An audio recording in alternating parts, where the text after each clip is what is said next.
How much po yung root canal treatment? Pero bago ko sagutin kung magkano ang aking pa-root canal treatment or RCT, story time! Para hindi kayo humantong sa pagpapa-root canal. So ganito yon. Elementary ako, grade 6. Tatlo sa mga bagang ko binunot. After some months, tinubuan ulit kung saan nabunutan. And then, after 3 years lang, nagkaroon ng cavity. Nagsibulok. So, sinabi ng dentist ko na pastahan na. So, ito yung unang pinastahan. Sumunod yung dalawa sa baba. That was 10 years ago na simula nung unang pinastahan yung ngipin na yun. And then, every now and then, nasisira siya. Napakadalas kong magpa-repair ng pasta. Kasi lagi nga siya nasisira. So, ganito yung siste. So, taga Cavite ako. Taga dito din dentist ko, pati dental clinic niya. Ngayon, lumipat ako ng Pasig. Nung nasa Pasig ako, natanggal yung pasta ko. Hindi ko alam kung anong kinain ko, basta natanggal siya. So, naghanap ako doon around the area kung saan ako pwede magpapasta ulit. Nakahanap naman ako. And then, bago siya pinastahan, in-advise muna na ipa-x-ray, which is eto yung result, para ma-check niya kung anong gagawin. Kasi syempre, hindi naman siya talagang dentista ko. So, sabi niya sa akin na last time na to na papastahan. Kapag nasira pa to, kailangan na tong ipa-root canal. Sabi ko, sige po, okay po, okay po. Ano yun? October 2023. Tapos pagdating ng October last year, magwa 1 year din. Nasa Sultan Cordarat kami, may kinain akong manok. Tapos manok, sumikit dun sa gilid. And then, ginamitan ko ng toothpick na ganito. Paggamit ko nito, ayaw niya matanggal, sagap. Paghila kong ganun, ayun, kasama yung ngipin, tipak. So, pag uwi ko dito sa Cavite, punta ko sa dentist ko, sabi ko, Dok, natanggal po ulit. Yun lagi namang concern ko sa kanya, pag nabalik sa kanya, yun lagi natatanggal. Nasabi niya, sige, try natin. Pero bago yun, temporary pasta.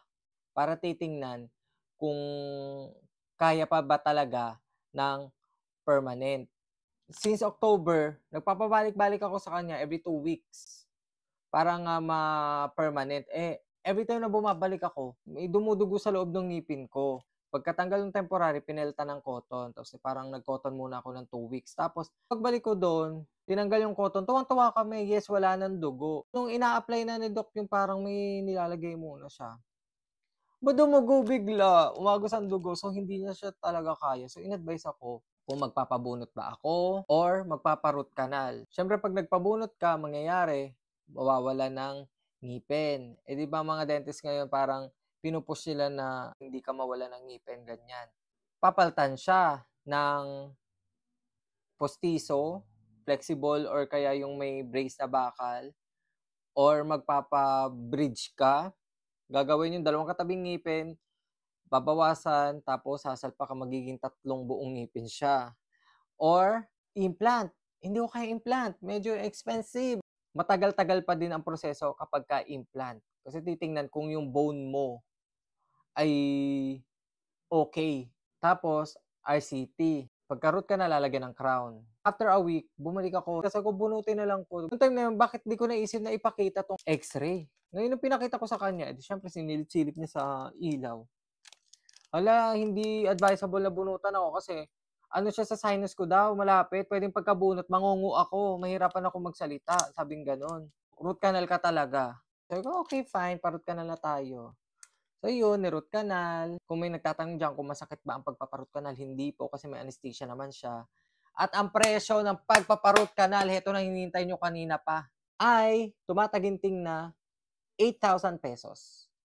So yung gumawa sa akin nung root canal ay hindi talaga yung dentista ko. Nirefer niya ako sa kapwa niya dentista.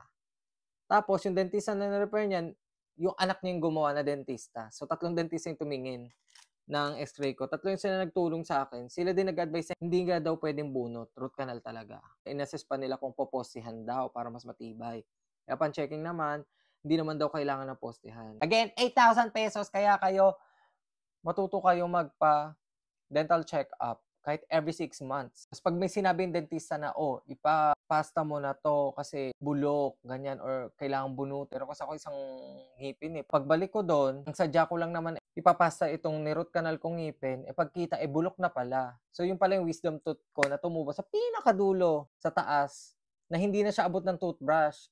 Pero hindi siya sumasakit, pero kulay black na siya bulok. So ayun, dami kong kwento. Bye.